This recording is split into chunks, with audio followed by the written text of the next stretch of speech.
all you're taught to do now, every child, because of parenting and things like that, and schools, like all they do is validate. So no one ever gets challenged, no one ever experiences any discomfort, no one ever has to like question their actions, because if they do, that's harmful.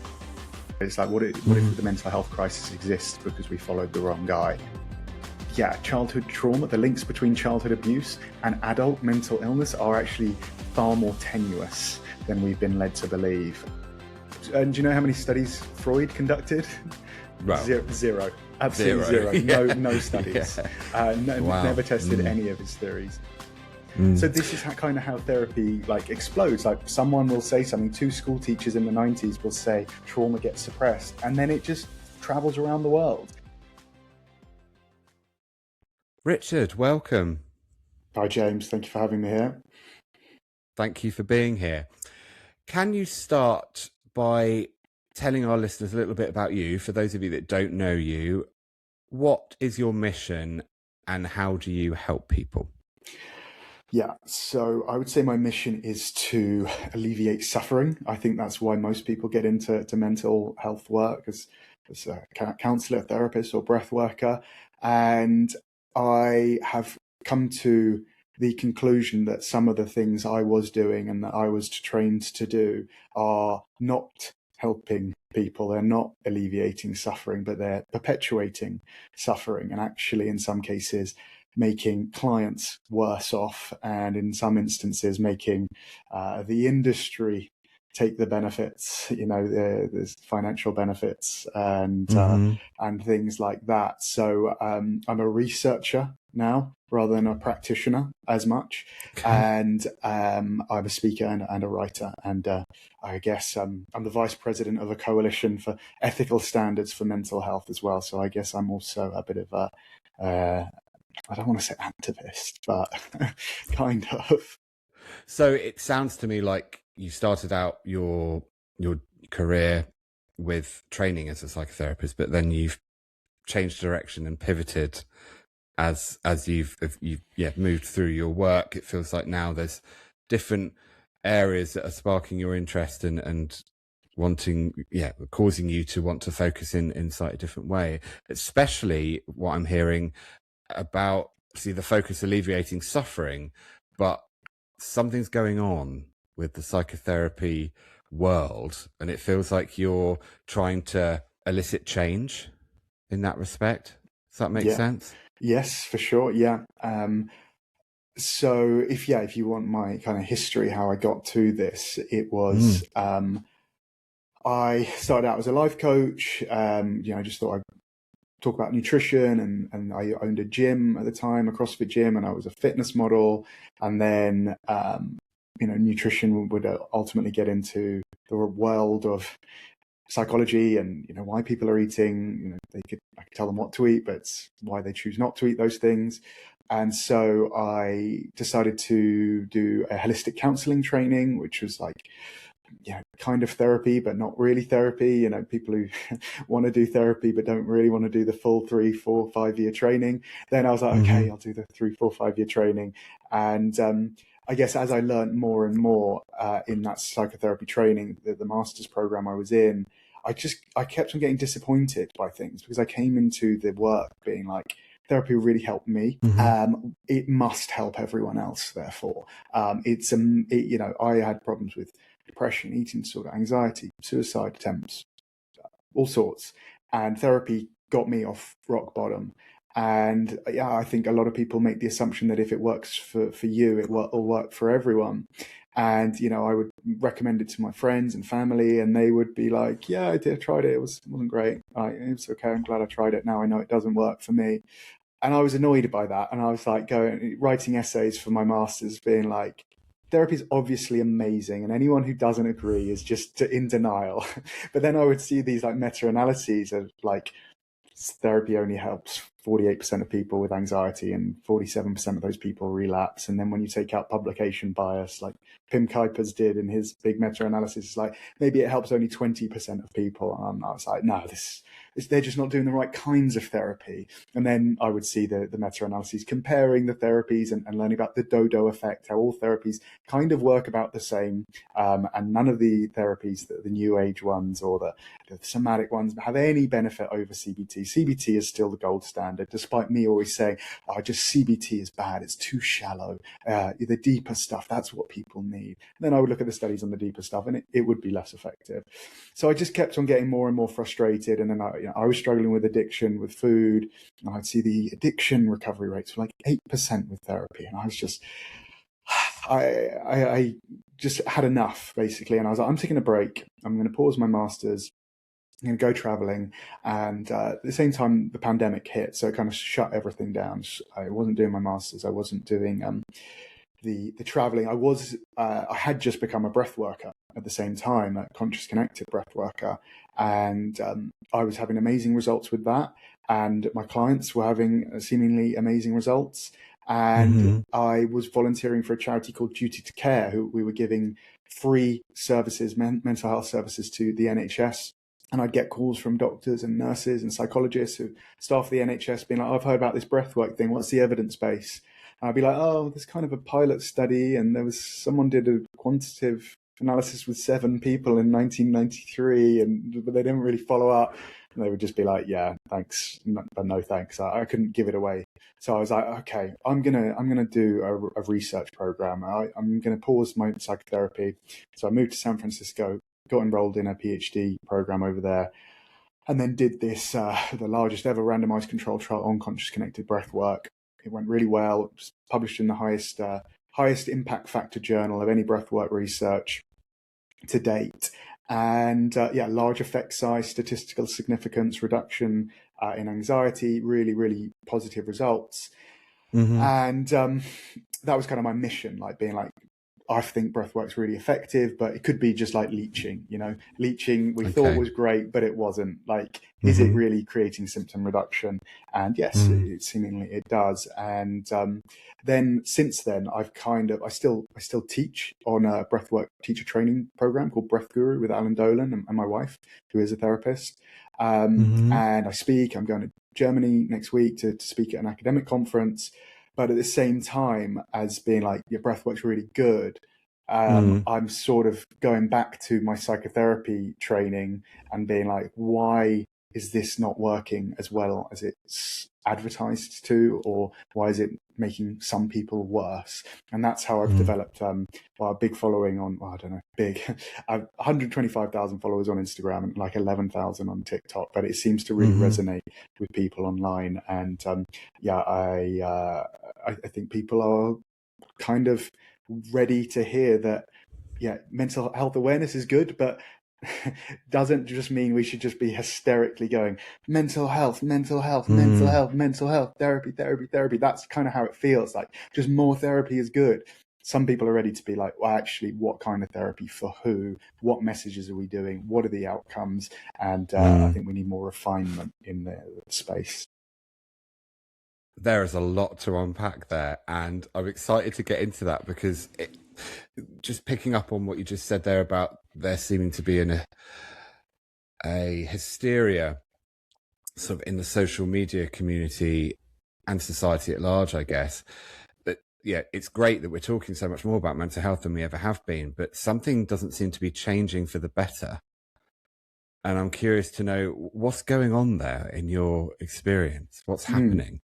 Yeah, so this is the treatment prevalence paradox that we spoke about. Right. This is Jorm et al., some Australian researchers that did this huge study on kind of Anglosphere countries, looking at population level statistics on, are more people in therapy? Yes, more people are in therapy than ever before. We have more mental health awareness. We have more access. Right. Therefore, just like in cancer and heart disease, as more treatment goes up, we should be seeing less cancer and heart disease. We do see less cancer and heart disease as people enter treatment. But with mental illness, as more people enter treatment, mental illness gets worse. So that is the treatment prevalence paradox. We're not seeing a reduction in suffering. We're not seeing levels of suffering come down, even though the engagement or access or experiences of treatment goes up. Right. Is that right? Yeah, so if you have heart disease and cancer, you get treatment, you recover from cancer and heart disease, in the main, in general, right? Whereas you go in for treatment for mental illness, you don't recover, seemingly, in general. Some people obviously do. I did, but a lot of people, for some, you could argue, oh, it's a lifelong sentence. Once you have a mental illness, you're mentally ill forever. Maybe that's the case with borderline personality disorder or narcissistic personality disorder, but with anxiety and depression, you should be recovering from that. Right? It should be temporary. We should have the tools to help people move on so that they no longer say, yeah, I have a mental illness. It says I am a functioning, happy person and a contributing member of society, but we don't get that. So where are we getting the data from that it states and shows that people are not getting better? Where's that coming from? Well, that's how do we know that it's not working? Yeah, that's the Jorm study. I don't know exactly how they did that, but Jorm et al. In 2019, they did this big data study published in a very reputable journal. I don't think the data is the issue.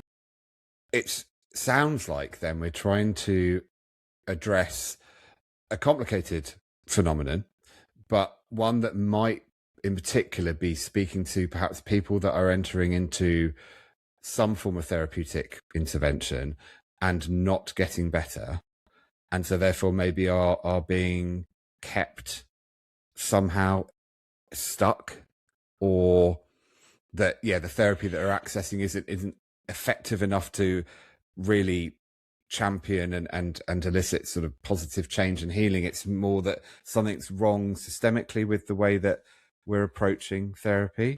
Yeah, there's a lot of things, a lot of factors. There are therapies that are more evidence-based than others. Exposure therapies for phobias are like the best, right? They have the best results.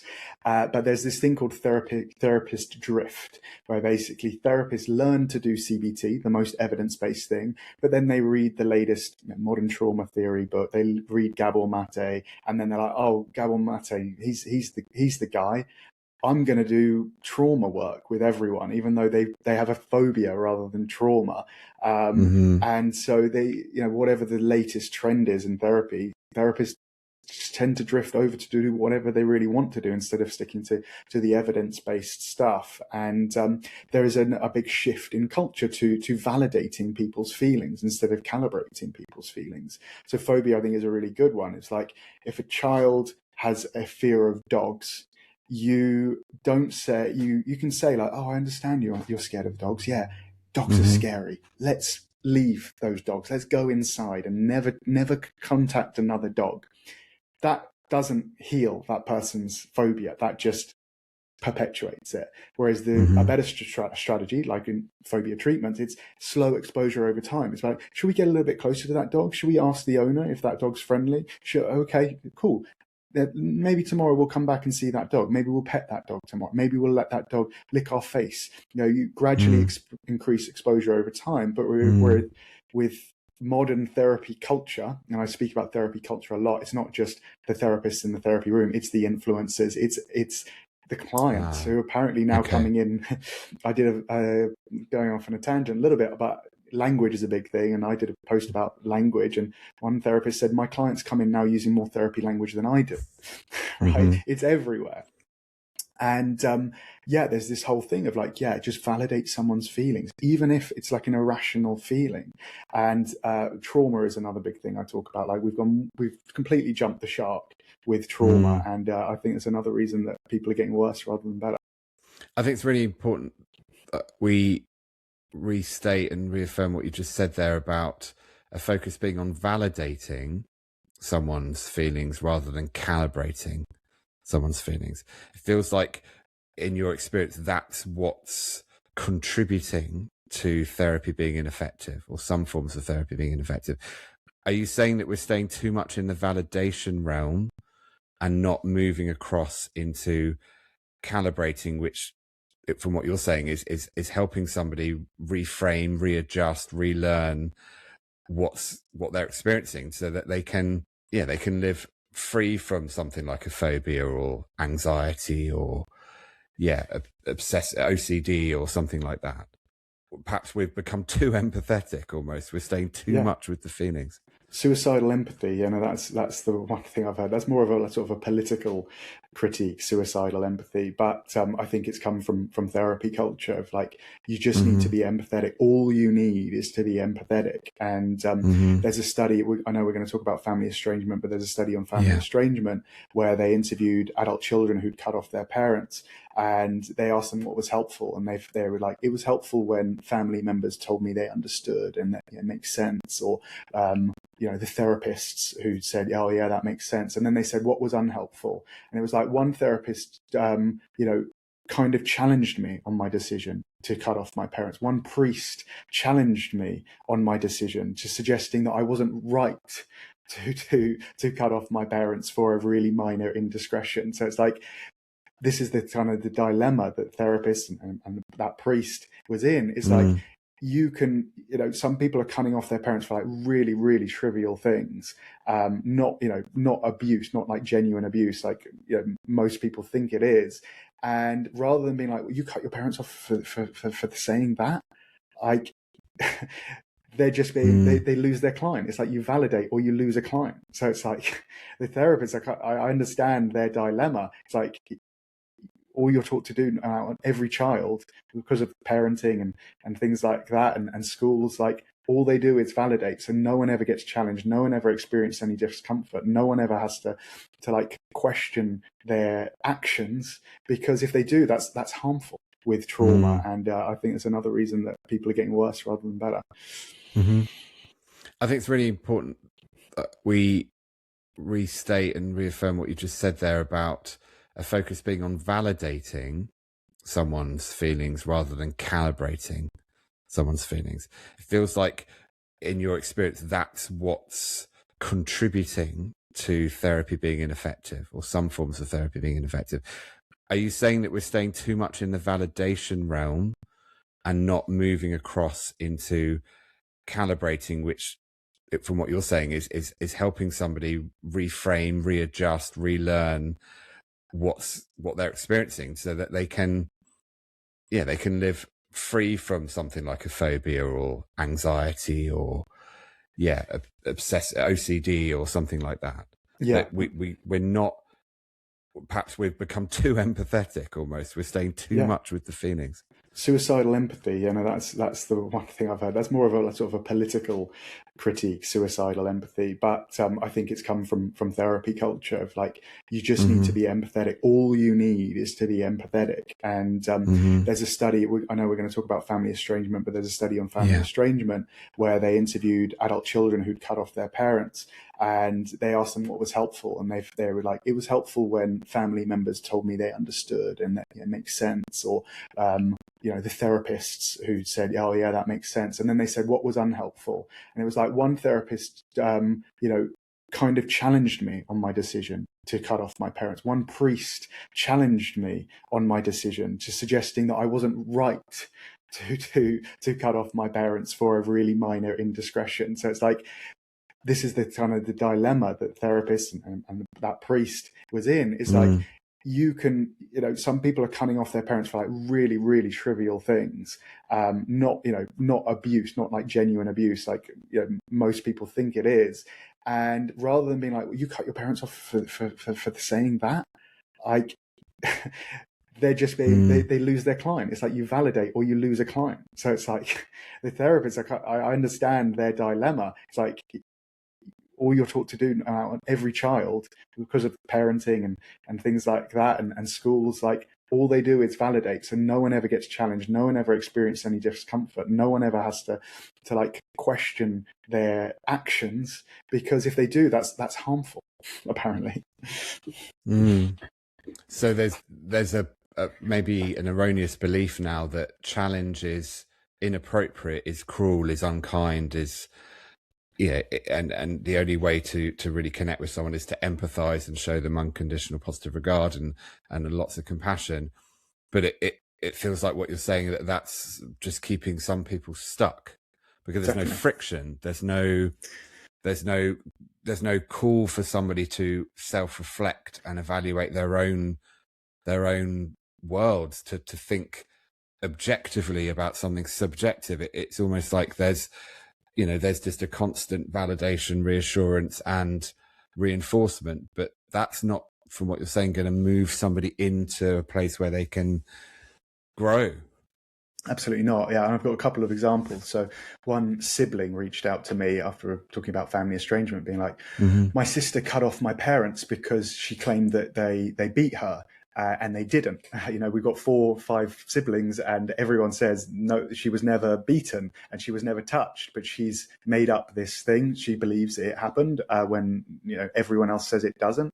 And when I tried to challenge her, she said I was gaslighting her and that I was minimizing her and I should be validating her feelings. And so now we don't speak. So she's cut me off as well. But instead of being like, you've misremembered this, because memory is really, really fragile. There's a whole other thing, you know, about memory.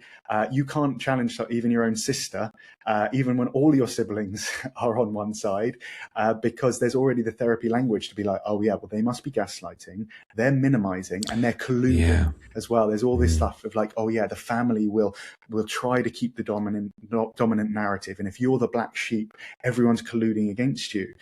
And then there was this other young influencer who did this quite powerful reel where she was saying, I had a therapist and I absolutely loved her, and she told me everything I wanted to hear. She validated all of my borderline personality disorder delusions and my paranoia, and told me to cut off my husband, which I did.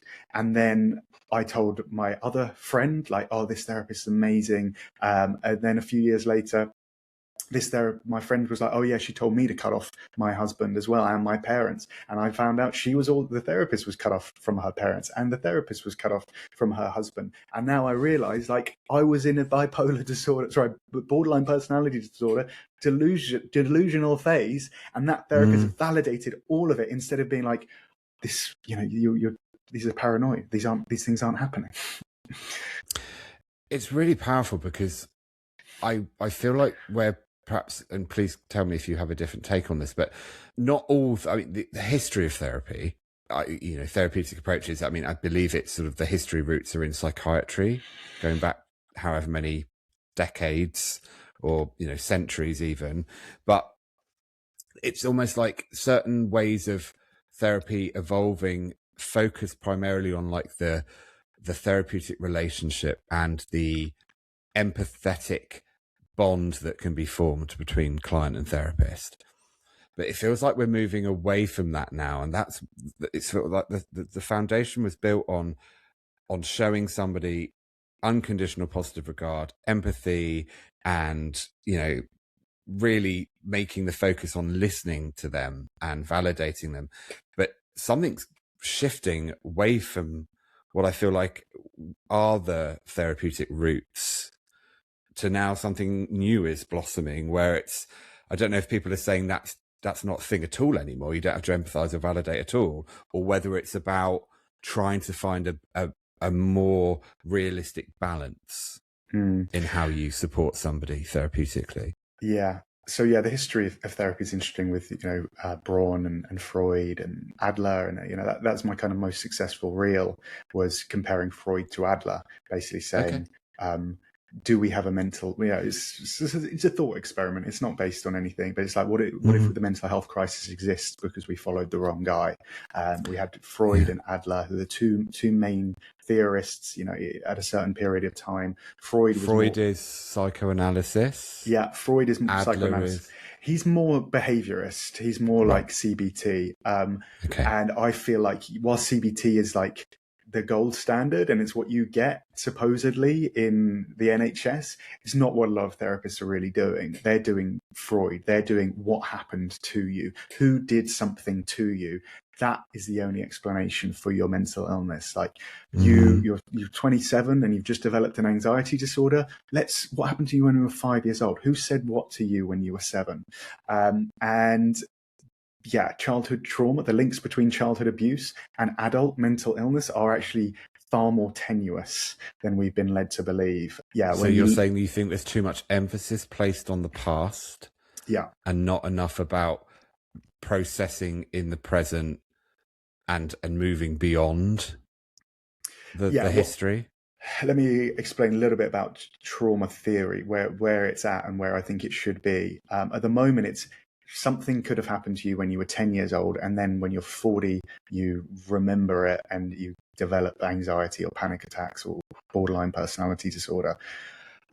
Whereas if you are what people have done is basically prospective studies. They've gone, you have a mental illness or a chronic pain, chronic illness.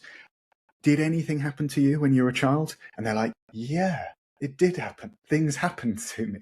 And then they basically find a link between childhood adversity and adult mental illness. But then when they've done prospective studies where they've gone and found children who've had severe abuse, like so severe it's in social services reports, it's in hospital reports, it's in police reports, and they follow them over time, some studies found absolutely no link whatsoever between severe abuse and adult mental illness.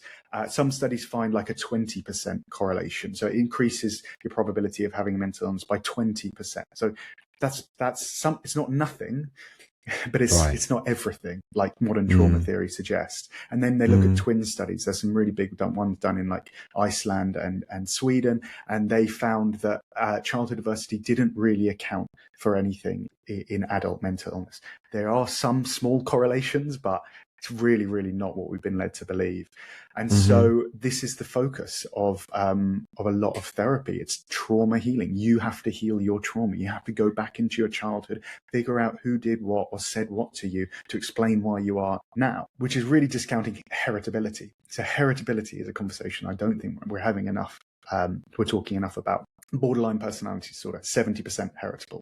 Narcissistic personality disorder, 64% heritable. Anxiety and depression disorders, 40 to 60% heritable. So basically, you can ask what's heritability. Go on. I am. Yeah, you saw me go. Can you just define what heritability is? So it explains the variance between a population. Like genetics is doing the legwork. It's the causative thing in 70% of people with borderline personality disorder. And we have this big thing with CPTSD now, which is basically PTSD, but with people who also have like personality disorder traits. And there's a great book called The Myths of Trauma by Joel Paris. He's a professor in the US, and he's basically saying like this is kind of a key issue with therapy culture. Is like people are born with borderline personality disorder, they've inherited it, and rather than saying like this is something you've got inside of you and you've got it from your genes and from your family, they say no, you have CPTSD, just constant or very frequent small traumas that have added up over time to cause you to have a personality disorder. So instead of blaming the person or having the responsibility with the person, you can point at, well, it must have been my parents, it must have been my siblings, it must have been other people, which just, I think it's a big reason for the rise in family estrangement. Is like people who were going to have personality disorders, whether they had the best parents in the world or the worst, are they're pointing the fingers at parents.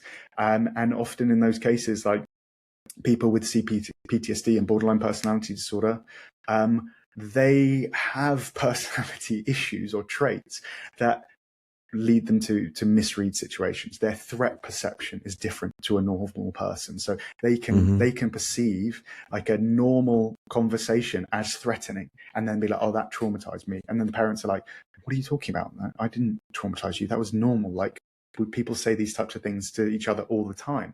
And then that's what shows up in the research on adult estrangement. It's something like 27% of adult children who cut off their parents say I was abused, whereas only 1% of the parents say they were abusive. So in a lot of cases, it's mental illness, people having different threat perception as well, like with risk perception as well. People with borderline personality disorder are more likely to get themselves in risky situations. So they've done this study of like, basically they had women listen to an encounter between a man and a woman where the man like gradually gets more and more like shady.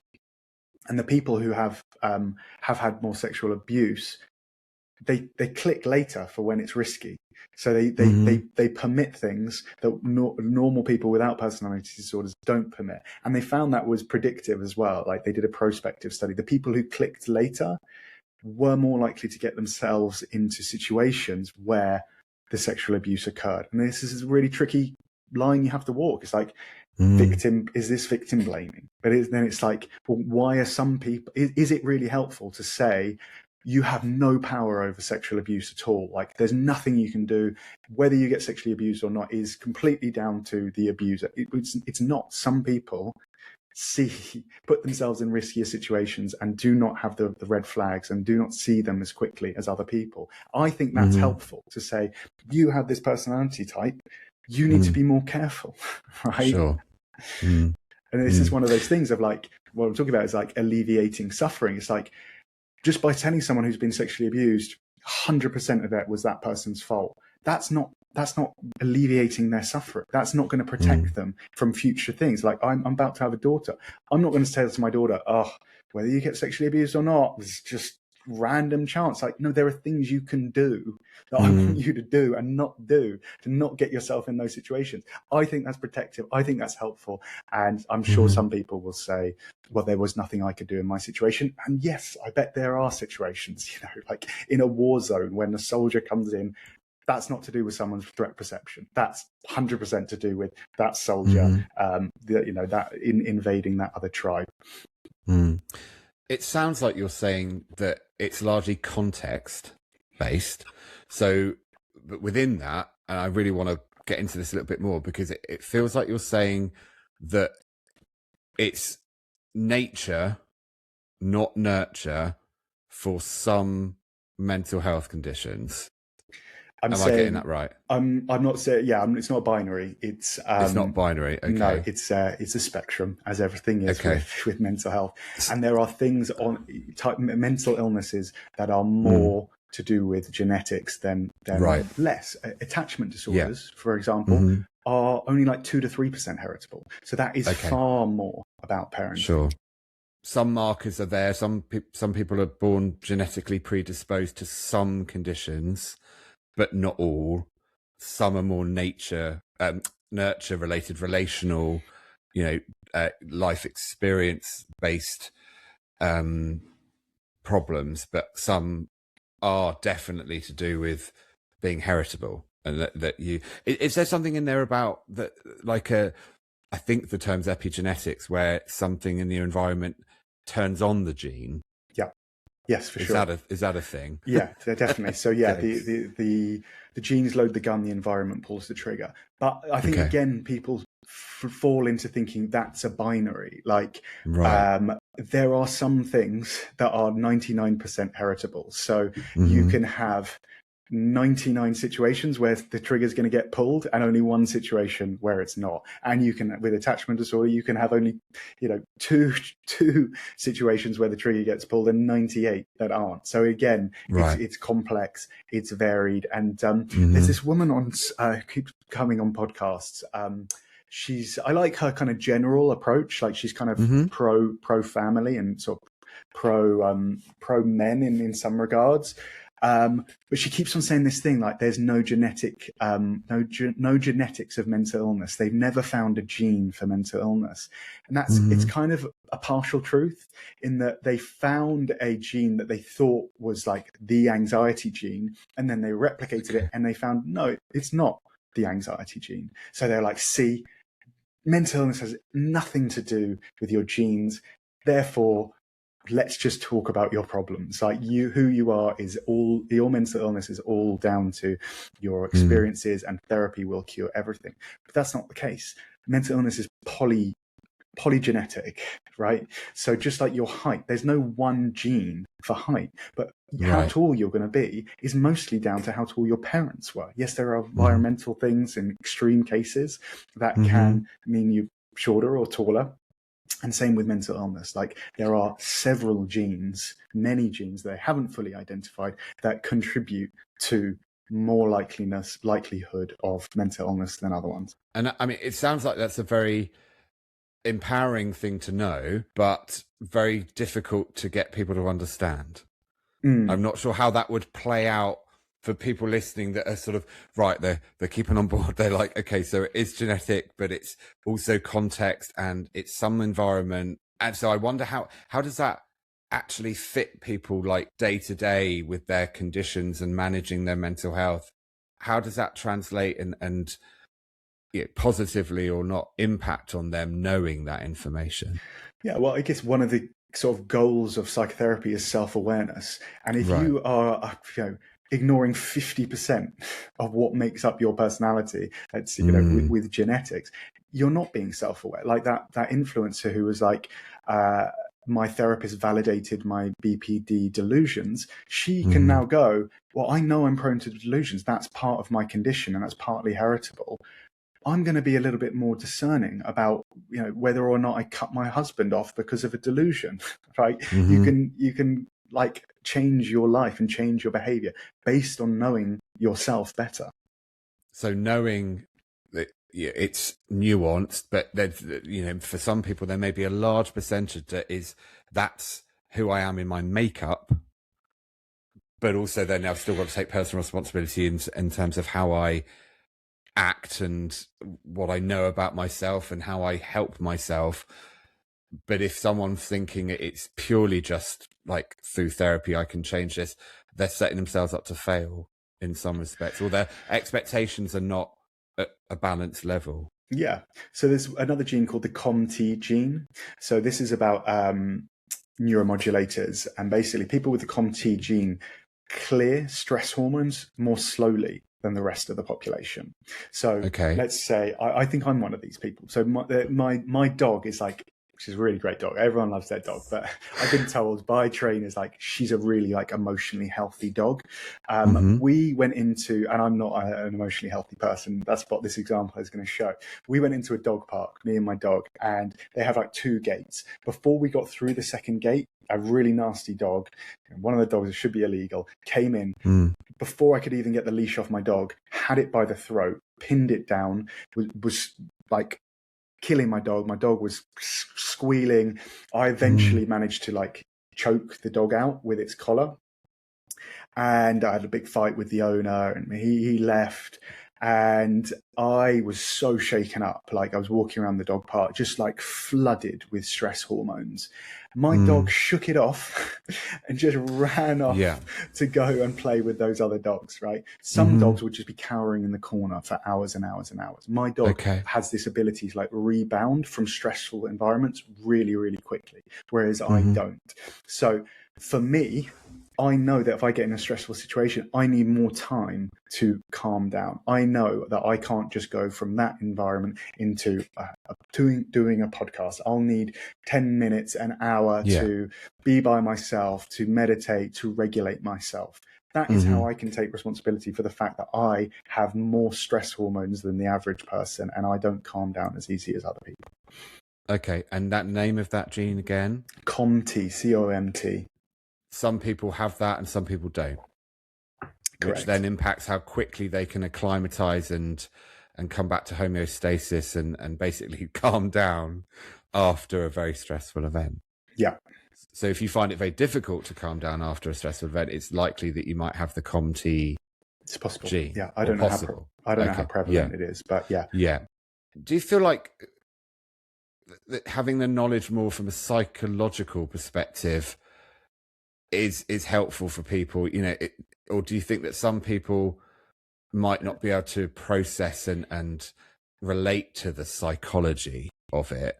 Or do you think it's very subjective, I suppose, and some people might go, that's a bit of me, I can understand it from a psychological perspective, whereas other people just don't compute in that way? Or can we make this universal somehow to reach everybody?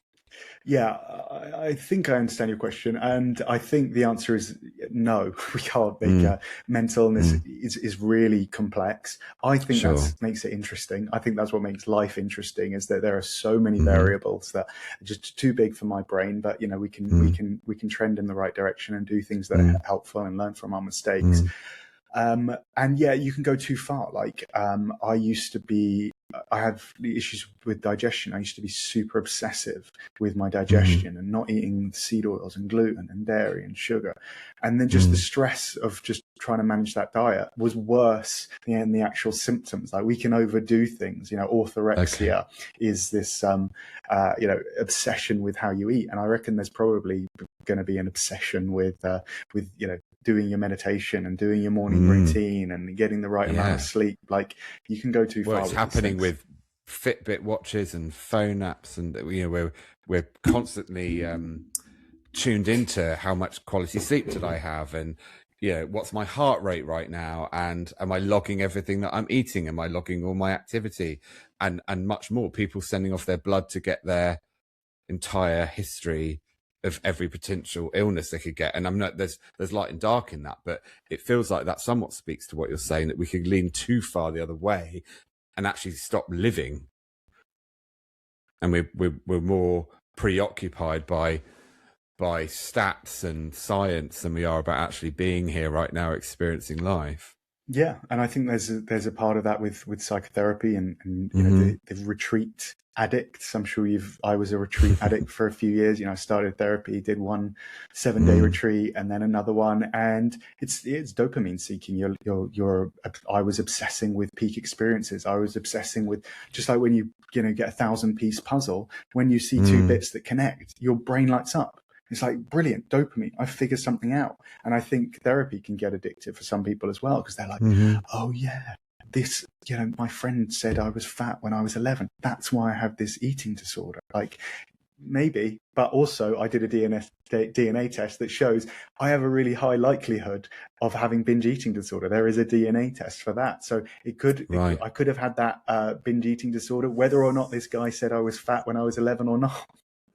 So we've got to be really careful. It feels to me like it is about balance and context. And if you're doing therapeutic work with someone, that really it's having a competent, broad swathe of awareness around what some people can respond to and what other people can respond to. So I guess, I don't know if you agree with this, but tailoring your approach, or does that go to the therapist drift thing you were talking about before?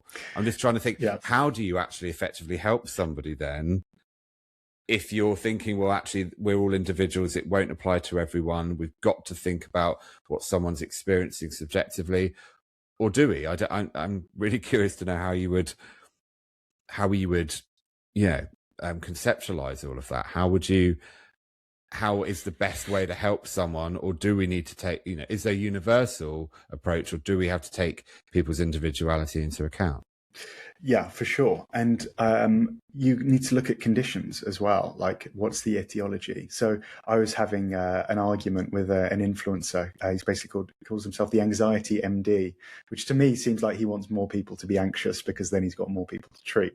But he was basically saying on my like Freud versus Adler thing, he's like, you're saying no one has trauma and no one, the past doesn't matter. And I'm like, I don't say that anywhere. Trauma definitely does matter. That definitely does harm some people, but we're inflating it too far. We need to calibrate. And he was like, how can you say trauma doesn't exist? I've got a client who was bitten by a dog and now he has PTSD over the dogs. I was like, that's a phobia, right? When they do studies of people with specific dog phobias, 50% of the people had been bitten by a dog and 50% had never been bitten by a dog. Yet they have the same phobia, and it didn't predict the severity of who had the worst phobia. And he's like, see trauma. I was like, no, see phobia. You treat phobias different to PTSD. Phobias respond to exposure therapy. PTSD responds to other things. So we do need to be careful. We can't just say, oh yeah, a bad thing happened, so that explains this. It's like, how many people with arachnophobia have been bitten by a spider? Probably very, very few. That's not PTSD, that's phobia. And I think language then is so important, and we are using so many buzzwords now. I say buzzwords, but we're using the lingo. Like you said, I think before, about bringing in therapy language. I think people are using all these terms interchangeably, like, I'm traumatized, I've got PTSD, I'm overwhelmed, I've got high levels of anxiety, or I don't know, it's all like going into this great big melting pot, and now we're not really sure what we're looking at anymore. It's all just become one thing, and it's not one thing. There are different types of experiences and different types of conditions that have different symptoms and are treated in different ways. But it's like everyone's chucking it all in this great big sort of social media melting pot, and now everyone's just using these terms like almost throwaway day-to-day language. Yeah. So the language one is really interesting. So I did this real like top 5 phrases that adult children use to shut down their parents, basically, power words. And it was like boundaries, trauma, abuse, gaslighting. I can't remember the other one. But yeah, I'm sure you've heard of your narcissist, those types of things. Yeah. And it's like those words started out being really useful, right? People who actually were abused and actually were gaslit needed them to stop people fucking with them. Now we have teenagers who don't know what these things really mean, using it to say like, to argue and shut down their parents, and the parents don't have the language. They're just like, boundary, I cross your boundaries just because I came in your room because it was messy. It's like the kid doesn't want to tidy up their room, so it's a boundary violation because the parents are telling them to tidy up their room. And morality, that is a really big thing. So what my kind of prescription for this is, take the morality out of our language. So is getting into politics, but basically morality comes into politics, and it's come for therapy culture as well. It's like, if I say, Mum, I don't want you to come into my room, I want my privacy, and it makes me feel annoyed when you come in here. That's stating facts, is sharing like what I am experiencing. If I'm like, you're a boundary crosser, that's a moral accusation. That increases the severity of the accusation. And what they found in when moral language comes in, like compromise becomes far more difficult. Like, how can you compromise with a boundary crosser? How can you compromise with a narcissist? How can you compromise with an abuser? You can't. You shouldn't, because that's you mustn't cross with like collude with a narcissist. If you're just saying like, don't come in my room because I get annoyed. Yeah, it can be like, okay, yeah, you can come in my room, but just not first. Like, you can compromise. Yeah. And like, this is a huge thing we're seeing in society, is like just the dividedness. And obviously we've got political divides, but we're also seeing more and more family divide and couples divide. So there's a guy who did this huge analysis of the Reddit forum for relationship advice. So he looked at every bit of relationship advice since like 2012, I think, around that time. So about 14 years of data, and tracked what the advice was up until like last year. So this is like hundreds of thousands of data points. And he did a graph basically being like, the advice to compromise had gone down a little bit. The advice to go to therapy had gone up a little bit, but the advice that had gone like hugely spiked up and to the right was just break up. Like, since 2014, the advice to break up and the advice to cut off your parents in society has just gone up enormously. And I think that's probably because of therapy culture partly, and the morality language. I mean, that's powerful. I mean, what does that say about the nature of human relationships and I guess the complexity of human relationships? And if people are just cutting people off because things get difficult, then we're going to end up alone. Well, that's where we are, right? We have a loneliness minister in the UK because loneliness is so bad. And I think we've ended up here because of these exact reasons, is because people do not realize that ambivalence in relationships is normal. So that is the kind of study they've done in families. Like, it's normal to have ambivalent relationships. It's normal to like some family members and dislike other family members. It's normal to get into arguments and have difference of opinions and difference of values with people. Obviously, this started out as like a good thing of like people who are getting beaten repeatedly and sexually abused repeatedly by family members. Yeah, that makes sense to cut people off. But then abuse, the definition of abuse has gone so far now, and therapy culture has a lot to do with this. This is Nick Haslam's concept creep research. It's like things that are called abuse now would never have been called abuse in the past, and things that are called abuse now do not lead to like PTSD, whereas things, sexual abuse of a child has a really high likelihood of PTSD relative to having a critical parent, which apparently is a form of abuse, doesn't have high rates of PTSD. But it's still called traumatizing. But the research doesn't back it up, and it's causing the breakdown in society. And because you've used this phrase quite often, I just want to clarify again its meaning. When you say therapy culture, you're not just talking about therapists and clients, you're talking about the whole of the social media world, influencers, therapists that are on social media platforms, self-help books, podcasts, everything. Yes, That's the whole scope. world of it. Yeah. So Okay. here's a nice example. So did you know that trauma? You know, this is kind of one of the unfalsifiable theories of trauma. Like, if you had sexual abuse as a child and you don't remember it, you suppressed it because you can suppress trauma. Have you heard that one before? Trauma gets suppressed. Well, I've heard the suppression, repression. Your brain will repress something painful if it can't process it in the moment. Yeah. And then suppression is more subconscious, pushing down.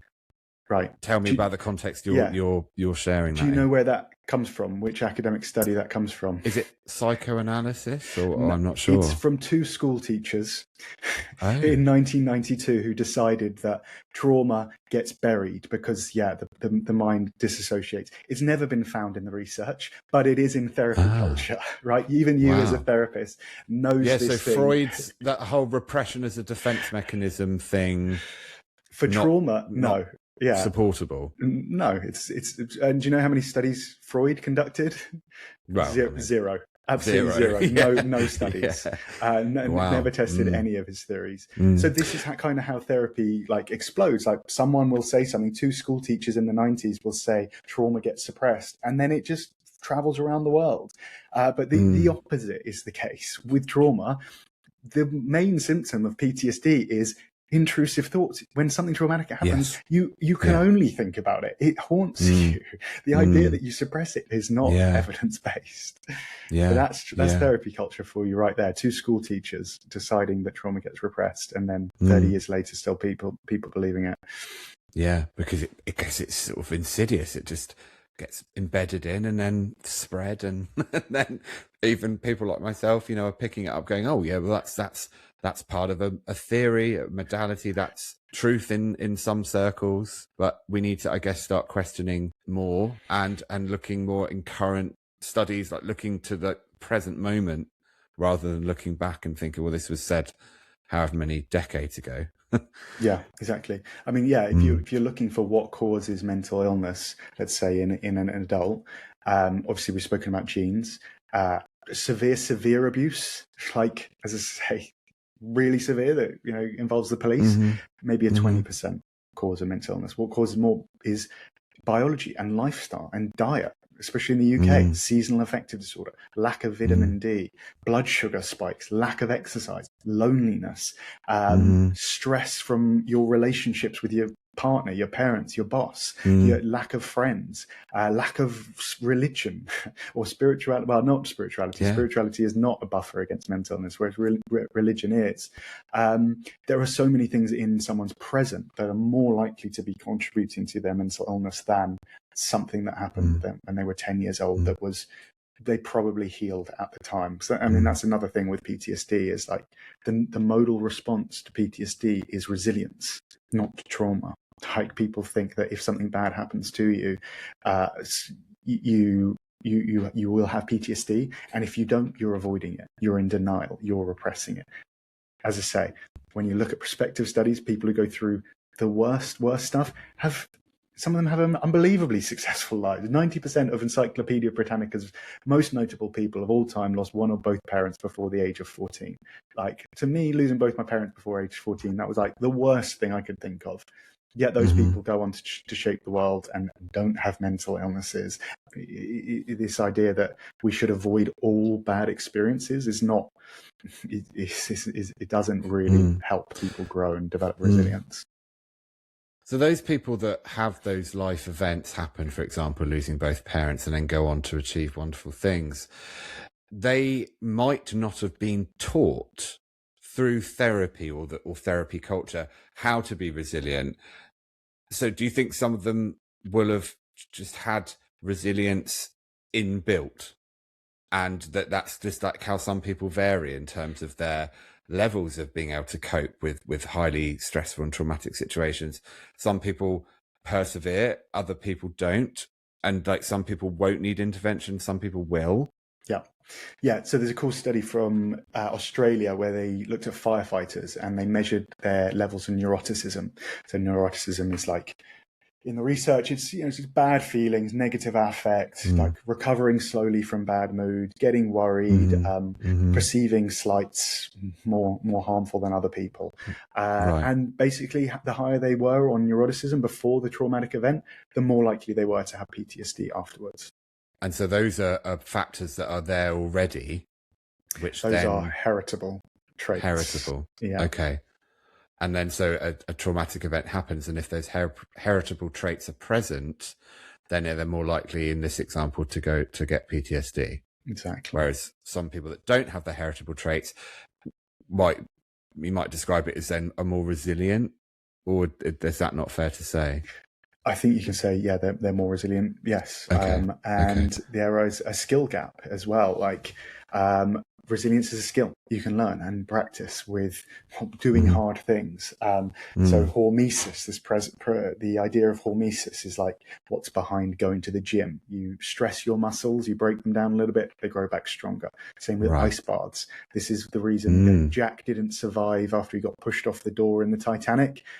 Whereas an ice bath is good for you. Jack froze to death, right? Oh, a little bit of a stress is good. Oh, an ice Jack, bath how or it could have been so different. Yeah, if only Rose was a bit more supportive, or he found another door. There must have been another door there. There must have been something. I mean, come on. Or there must have been room on there for both of them, right? Like maybe just balance it out a little bit. I don't know. I would love to hear more about your work on family estrangement. We have touched on it throughout the conversation, but it feels to me have spent a long time immersing yourself in that particular area of mental health and psychology. Where are you at in your career here, in your journey? What are you learning? I'd love to know exactly where you are in that place right now. Yeah, so I've finished the first draft of my book on family estrangement. It's a kind of a psychology research book. It's not necessarily like how to do family estrangement. It's why is this happening? Why is it happening more than it used to? What are the drivers? And yeah, there's a lot of chapters on the things we talked about. The inflation of trauma, the inflation of abuse, the language, social contagion is a big thing. And I'm also... What's social contagion? So basically, I'll give you a couple of examples of social contagion, but it's kind of the nocebo effect. So have you heard of Coro, the mental illness Coro? No. No, you wouldn't have. You're not supposed to have had, because it only exists on this Southeast Asian island where men develop a fear that their genitals are going to go inside their body and that's going to kill them. It's not a real thing. It's just a fear that men on this island have, but because it's a remote island, it hasn't spread anywhere else. We can see the same kind of thing with bulimia in the 90s. Princess Diana did the interview saying she had bulimia. Rates of bulimia skyrocketed and then went back down when she died. That's an example of social contagion. I see. Okay. So it's the kind of the nocebo effect. It's really interesting studies of like the nocebo. So there's this famous study of this guy who wanted to commit suicide. He had depression. He took a whole bottle of pills. Then a few minutes later, he was like, oh God, I made a mistake. I want to live.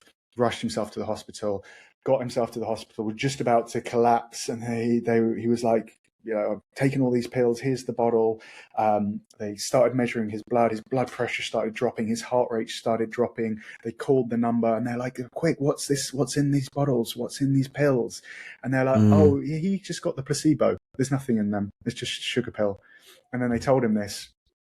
He's completely fine. You cannot drop your blood pressure consciously. You cannot drop your heart rate that low consciously. But if you believe that you've taken something that's about to kill you, you can. Another really, and it's not just in the mind. So there's this another study, famous case in Portugal, where teenage girls, loads of them had this stomach illness and loads of them were going to hospital and they had rashes and things and these mysterious symptoms. And then suddenly they just went away and no one could figure out what any of these girls had. A few months later, they sort of pieced things together and they're like, they'd all watched this TV show called Strawberries and Cream, where one of the girls in the show developed this fictional illness. And then they all got it. And it was not just like, oh, I think I have pain. They felt the pain in their stomach. They developed skin symptoms. So that is how quickly, that's an example of social contagion right there with a physical stomach illness. But the same thing can happen with psychological things. So, the same thing can happen in sort of like positive things. Like the more people you're exposed to are having children, the more likely you are to have children. Similarly, the more women friends a girl has who's getting divorced, the more likely she is to get divorced. So these sort of social things can happen with behaviors, and they can happen with illnesses, physical and mental. Watch out who you're hanging around with, basically. Yeah, I was just with a mum the other day. She's like, when one of my friends starts getting divorced, I avoid them for a while until they're over that. And it's because I know what they're going to say to me. They're going to start finding faults in my husband and start finding faults in my relationship. And I don't want to be around that. That's an extreme person there, but it's an evidence-based action.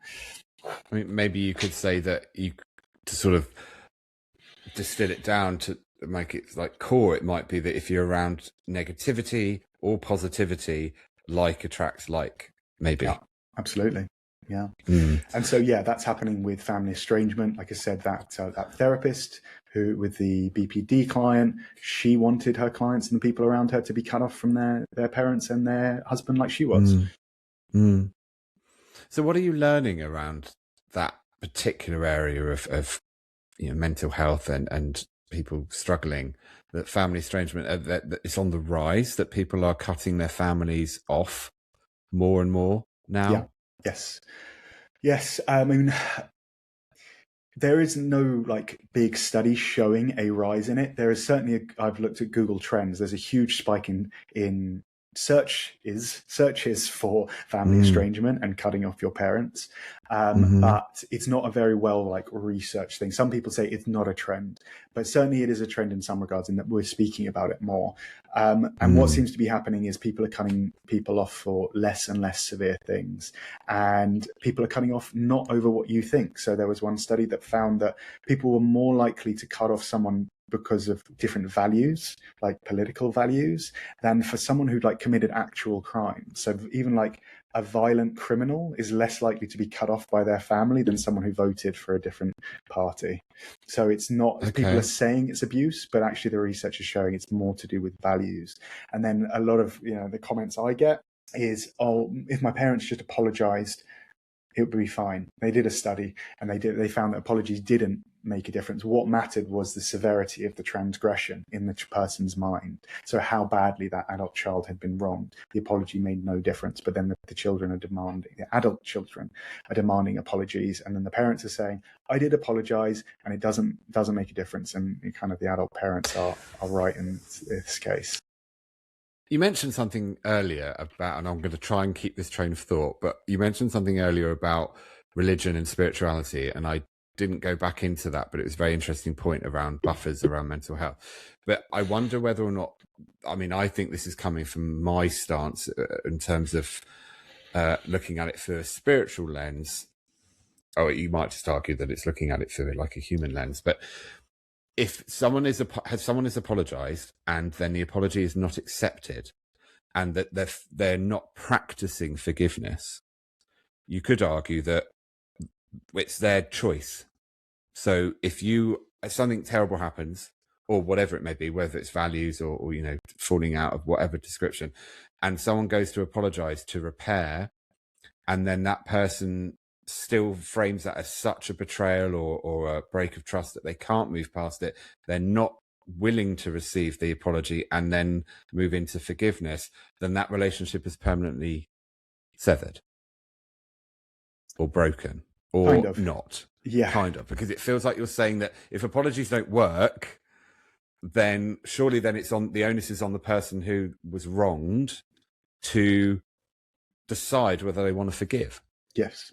Yeah, so there's a couple of things to touch on there. Identity is a big part of this. And then just going back to what I said about religion and spirituality. So they've done a few studies, replicated these studies, and basically found that atheists and religious people have better mental health than spiritual, but not religious people. So Okay.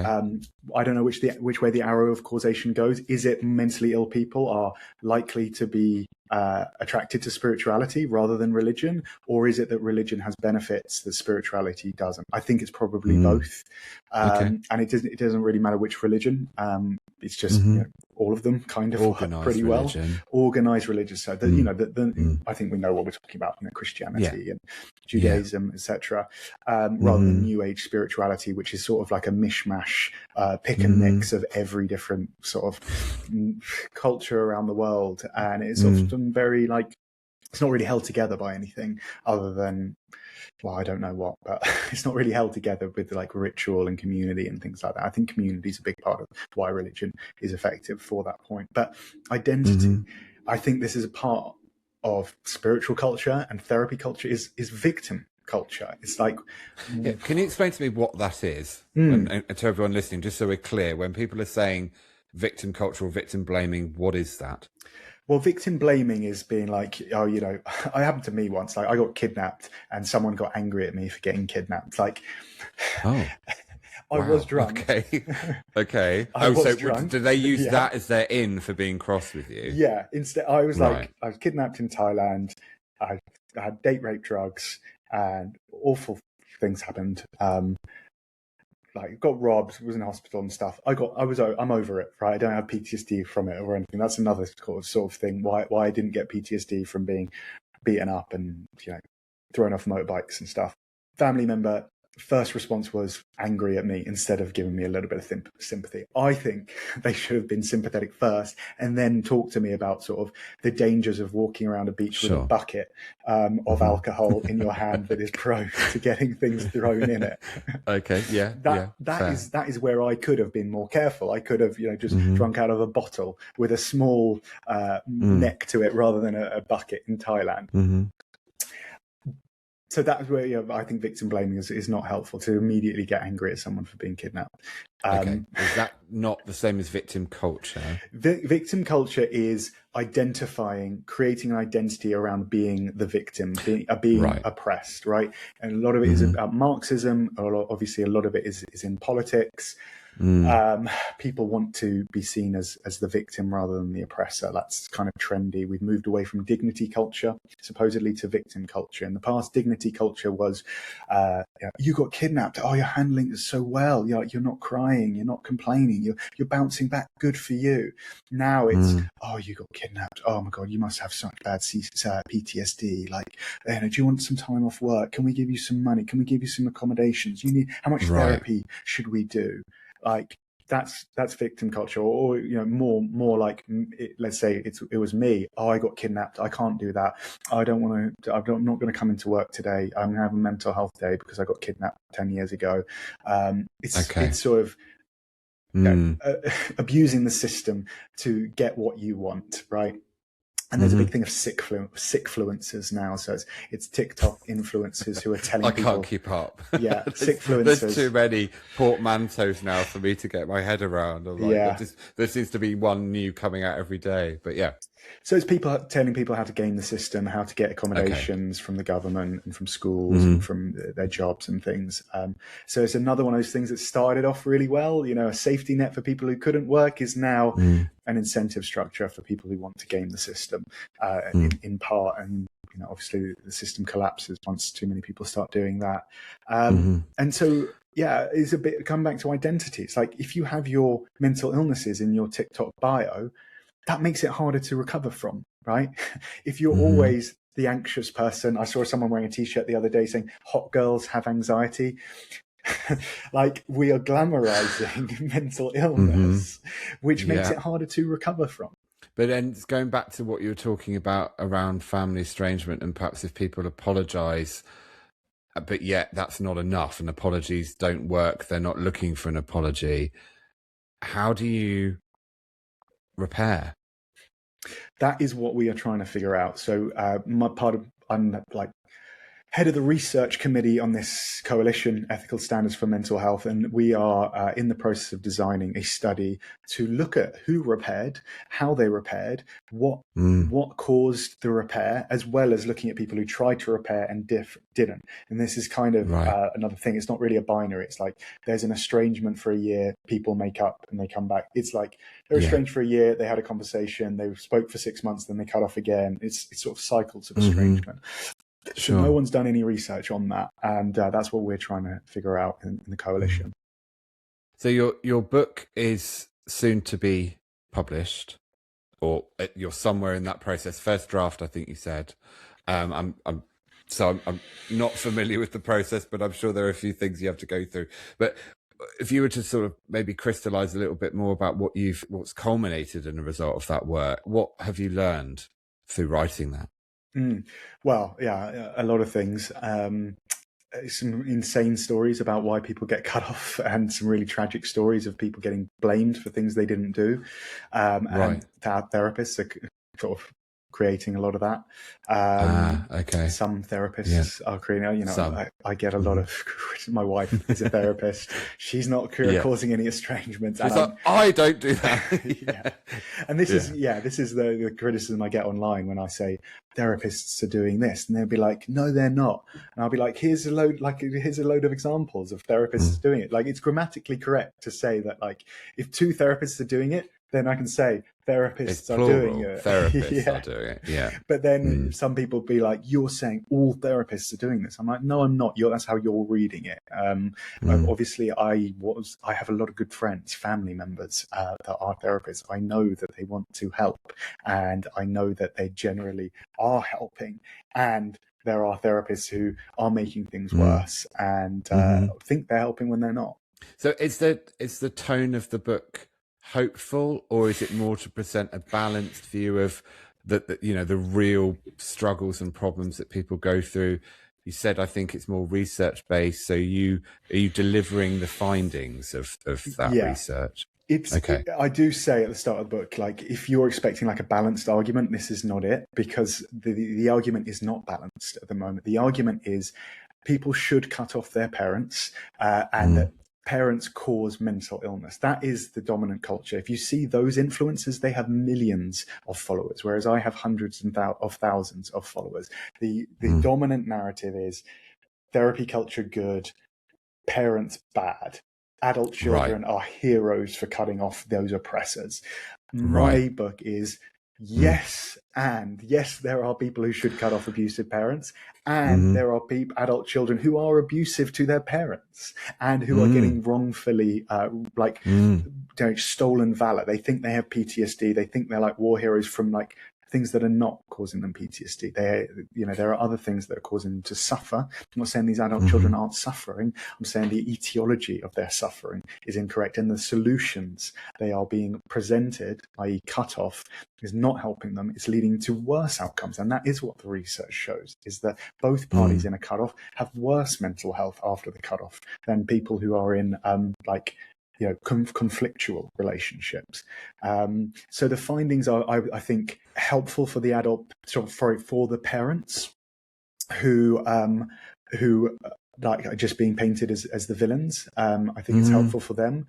I have a lot of followers as well who sort of further along down the track who I got caught up in this. I cut off my parents because that was what I was supposed to do, according to social media and therapy. And I realized it was a mistake. I was brainwashed. And for those people who are now coming sort of, to clarity after several years in the estrangement ecosystem, I think it's helpful for them to realize, how did I come to these conclusions when my situation wasn't, cutting off was a bad decision for me.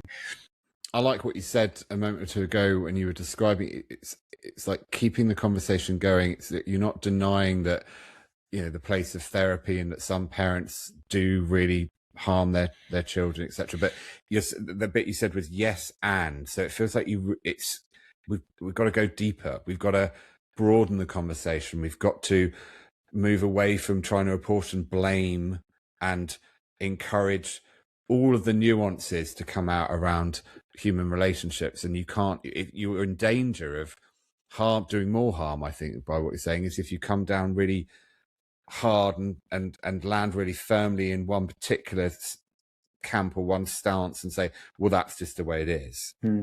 Yeah, I think, some people are like, well, it's good that people who are getting abused are being cut off.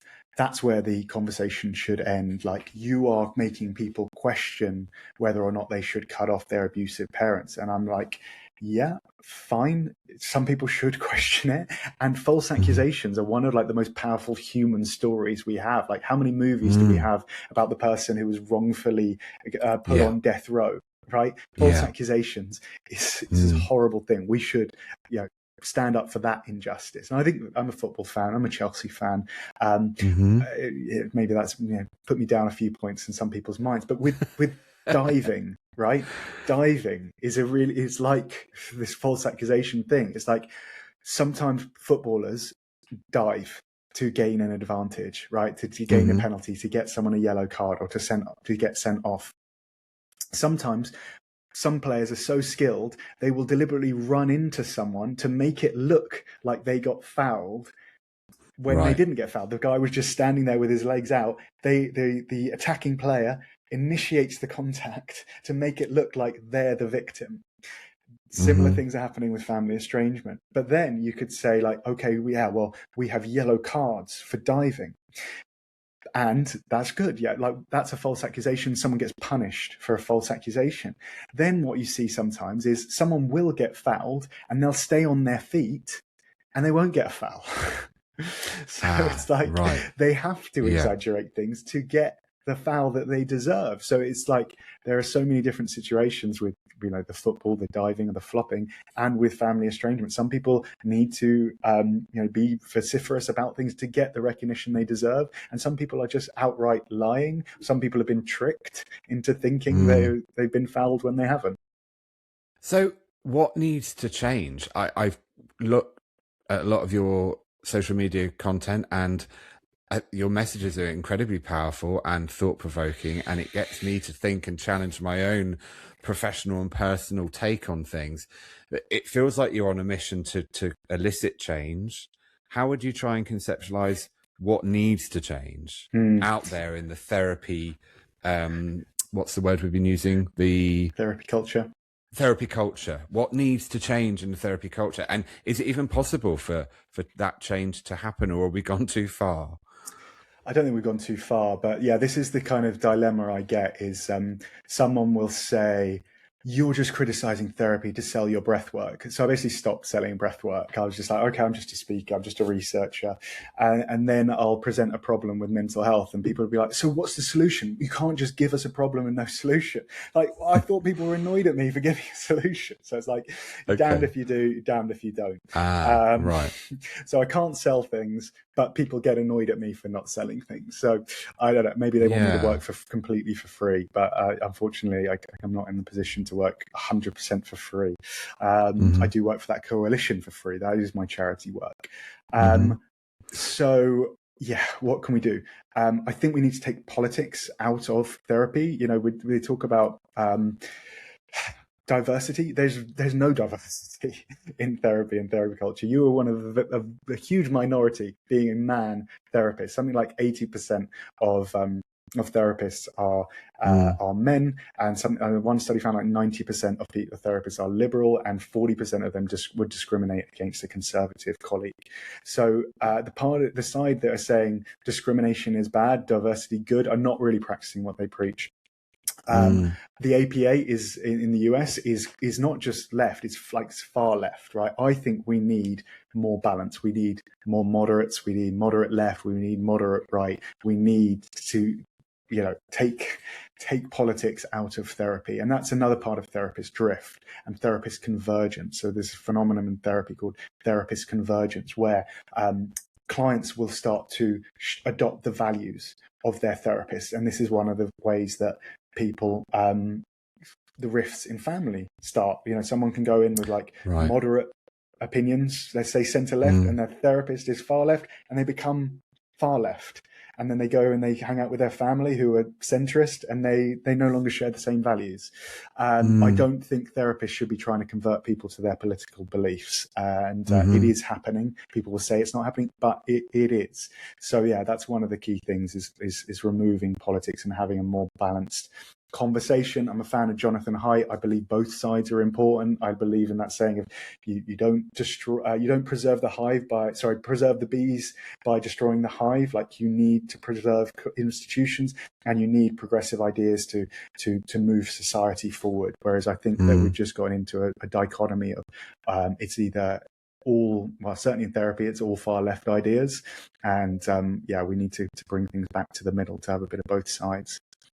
How would you take the politics out of therapy? Is it going to the source of the training, or is it a much wider systemic issue that, I'm not even sure how you'd go about doing that? If some therapists are actively talking about political views as one example, but then you're also describing like that maybe values are transferred, so you might take on your therapist's values. Is that always bad? Or, no, of course it's not always bad. Yeah, of course it's not always bad. Trying to pull out some of the threads that are harmful, in your view. Yes. So obviously the schools, universities are, right, all pretty far, pretty left leaning, let's say. And therefore the schools, the students are getting taught those values. One kind of interesting scenario is that being far left is a far higher predictor of being mentally ill than being center left and center right. So why are we teaching people the values that elicit mental illness in schools, right? The values of the far left are the values most associated with mental illness. Why can't we bring things back to center left and center right? I'm a radical moderate, just like what's his name, Scott Galloway. Like, I think that's where society needs to go. We've got therapy culture needs to go. It needs to go get away from its radical, the extreme left stuff that is more associated with mental illness.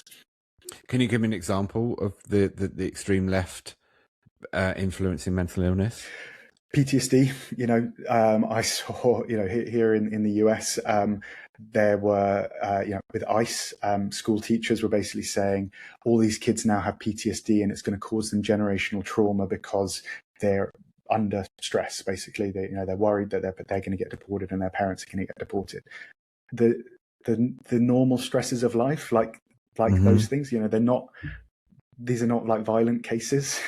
This is just stress of life. The inflation to this is generational trauma. That is a far left idea. These people don't want immigration, so they're using mental health and going, it's not just this is stress and this is making them anxious and they may have a bit of insomnia for a while. This is causing generational trauma. They've inflated a stress that may be acute to it's going to harm their grandchildren. That is a political motive in coming into therapy. So yeah, it feels like you're advocating right in the middle that we're not having. It's almost like I don't know how to conceptualize it. We need to sort of broaden our lens. We need to work on, I guess, having more nuanced, more ambivalent conversations. We've got to become more comfortable sitting in the fact that it's not black and white, and I guess trying to be flexible, trying to shift, trying to be able to move in our opinions and our thoughts, expand our minds rather than just staying firmly one on either end of the proverbial spectrum. We should be confident traveling around to try and then gain different perspectives, learn different points of view, listen to people that we don't agree with, so that we can grow and practice the art of seeing things from different points of view. Yeah, big time. That's cancel culture right there, and that's another example of the far left harming society, because cancelling other people's views, shutting down different perspectives is not helpful.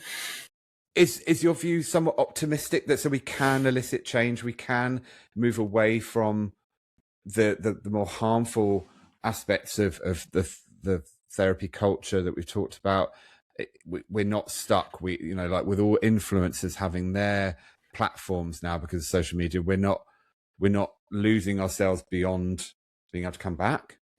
Yeah, and there is but we have to be really conscious of what's happening. Yeah, this is another sort of audience capture issue that I have, and a lot of people have, is there's a huge negativity bias. So, Right. you know, if I say, what if the mental health crisis exists because we followed the wrong guy? That's a negative thing, right? That got 5 million views. But if I say new breathwork study shows breathwork is, you know, reduces anxiety by an enormous amount, it gets 2,000 views. Right, people don't want the positivity on social media. And I saw an influencers to basically do examples of this. It's like anything that starts negative does really well. Anything that's just positive and kind of helpful, people aren't interested in. So that's a kind of, you know, flaw in all our psyches. You know, I'm the same. So yeah, we have to look for solutions ourselves and have to like be really careful with social media. I think, was it like 3 hours of social media use a day is clearly correlated with worse mental health symptoms. And yeah, there's so many things you can do. It's just people don't really want to hear them. A lot of them are hard, like ice baths and saunas and breath work and exercise and having awkward conversations and developing skills, relational skills. Like there's so many good things out there people can do. It's just whether or not people want to do them. I'm not sure. And that negative confirmation bias you speak of, that's something that's pervasive amongst all humanity. I don't know. Yeah, I think so. I don't know what the percentage is. I know you can't speak for 8 billion people, but is that something psychologically that we all have to contend with, or that a large majority of us have to contend with? Let's just say all. I can't prove it, but can we, let's just say all. There's no such thing as positive confirmation bias? Not like really. There's no opposite? No. I mean, positive bias, it's not confirmation bias. That's something slightly different. It's just people are more interested in the negative situation on social media. Yeah. And so, it feels like that's the end of that conversation. There's not much we can do about it. Maybe that's what social media does in its, you know, it's in its essence, when that feels a little bit well, I'm holding one solution. Have you heard of the brick? Oh no, what's that? So it locks me out of social media, and I have to get back into my social media. I have to tap my phone to do it. It's a physical thing. I don't take it with me when I'm out. So basically, I only use social media for about 20 minutes a day, and I'm much better for it. And so you have to have that brick to tap your phone. Yeah. So then if you're using social media on your phone when you're out and you go over the time and you leave the brick at home. So I just can't, it doesn't do time. It's just open or close. So when I check social media in the morning, I'll post something and then I'll hit the app and press brick or close. And then I can't use it again until I go get the brick, tap it to my phone, open it up. So it's creating friction between me and my social media.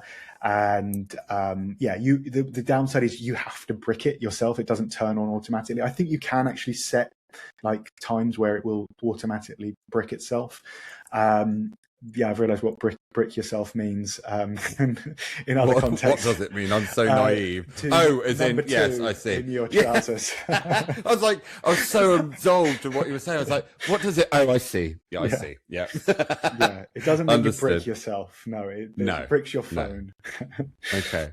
But that's just one example of something you could do. But I'm going to put you on the spot now. Is there anything like a little nugget of breath work, like a gem that you can give us, something that maybe I can try right now that could help me day to day? Like breath work's your thing. I think it's a great thing to celebrate. Anything that you can try on me right now that would get me to understand what the power of it is? Yeah. So breathwork is one of 2 ways that you can affect the autonomic nervous system. So breath, control, and stretch and muscle contraction. But breath is more potent. Okay. So do you know Andrew Huberman? Yes, I've heard the name. Yeah. Yeah. So he's my biggest follower. He follows me. Is it the Huberman Lab? Is that his podcast? Is. Yes. So he's into breathwork. He's a researcher at Stanford, and I like to name drop him because he follows me. Absolutely. Why not? He did a study comparing like what's the most effective in the moment thing, like meditation, breathwork, and he found the physiological sigh. was particularly effective. So the physiological sigh is basically you do 2 breaths in and then a long, slow, controlled breath out of your mouth. So you'll breathe in through your nose like this.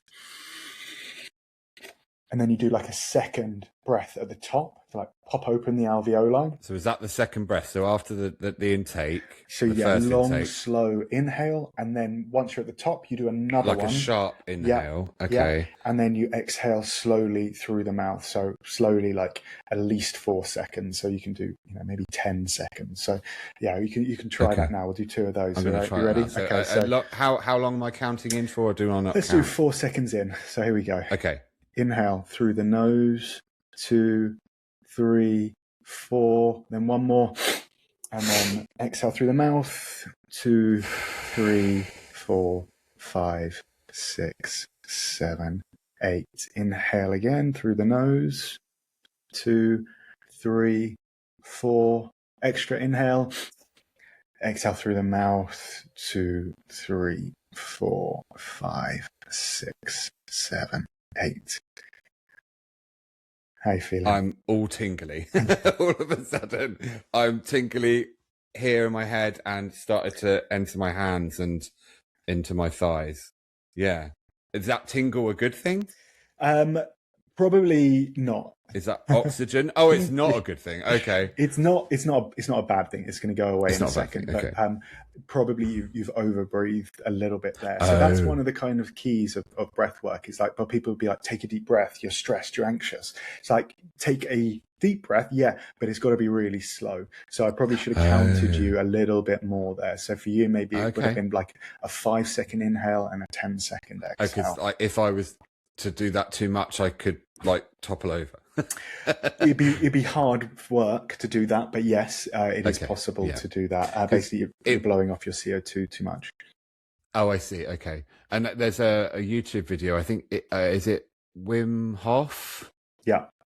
There's this video. There's these 3 cycles where you kind of breathe in and out really quickly. Yeah. And then I think you hold your breath for as long as you can. Yes. And then you do it again. Yes. Is it the same family of sort of benefit, or is that something completely different? So I'd say there's a lot of different types of breath work. Right. So what we've done there is like slower than normal breathing, whereas Wim Hof is faster than normal breathing. And faster than normal breathing is the kind of thing I did my randomized control trial on. It puts you in an altered state. It releases neurotransmitters. It's a hormetic stressor. Has a lot of benefits. Whereas the physiological sigh is more like, let's just chill you out in the moment. So what I did then is called the physiological sigh. Correct. Okay.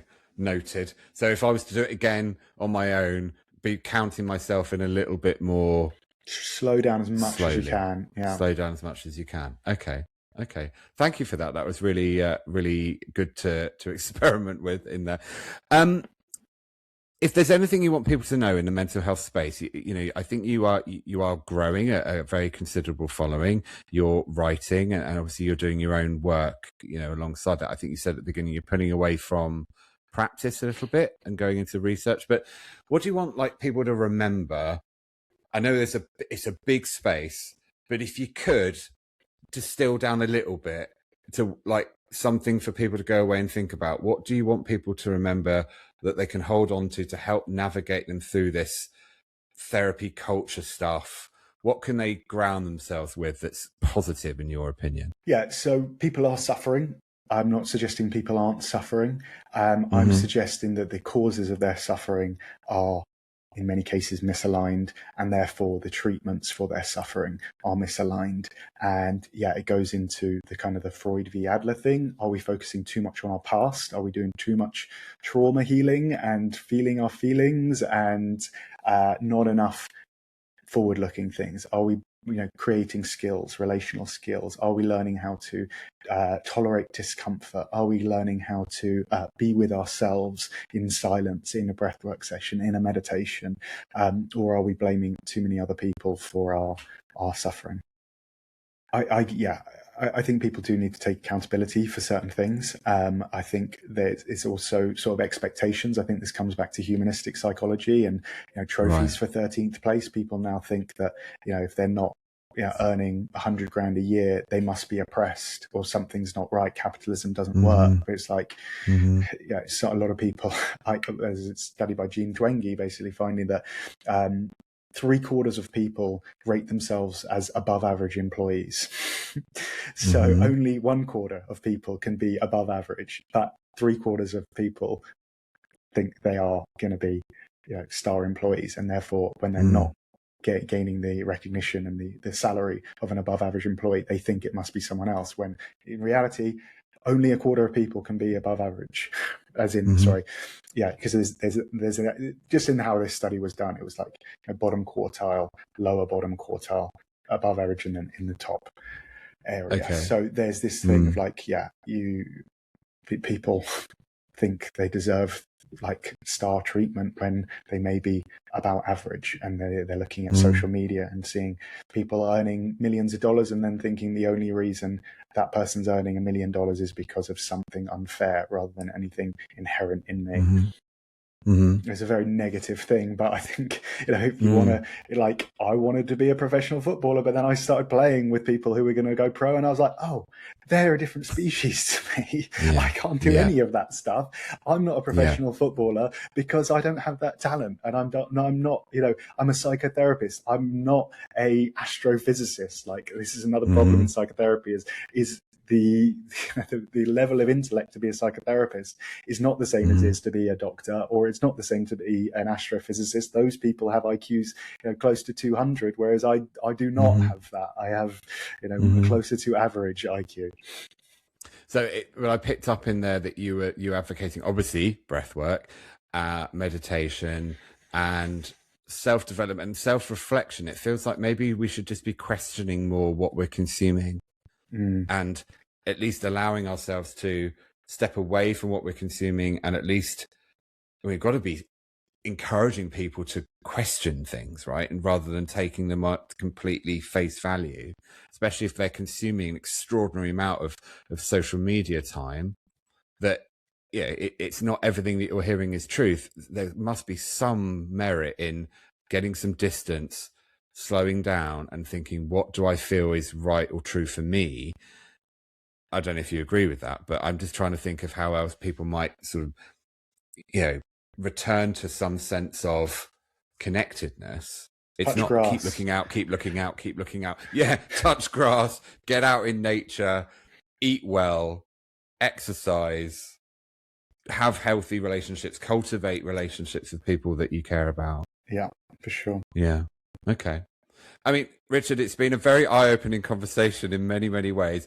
If people are inspired by what they've heard, or they're even if they're outraged with what they've heard, but they want to check out more of you, where can they find you? If they want to find me because they're outraged, I mean, maybe outraged is a bit strong, but if they're curious, or I don't think I agree with that, but let's hear it in more depth. Your content's out there for everyone to see. Yeah. Well, for the people who are outraged, because there are a lot out there, I do respond to comments and DMs from people who are respectful. I am not looking to just be right. If someone has like a good piece of evidence that proves me wrong, I would love that, because I've been wrong so many times. I used to think everyone had trauma. I was wrong about that. And then someone presented me with better evidence. I was like, oh, not everyone has trauma. Trauma is not the reason I was suffering.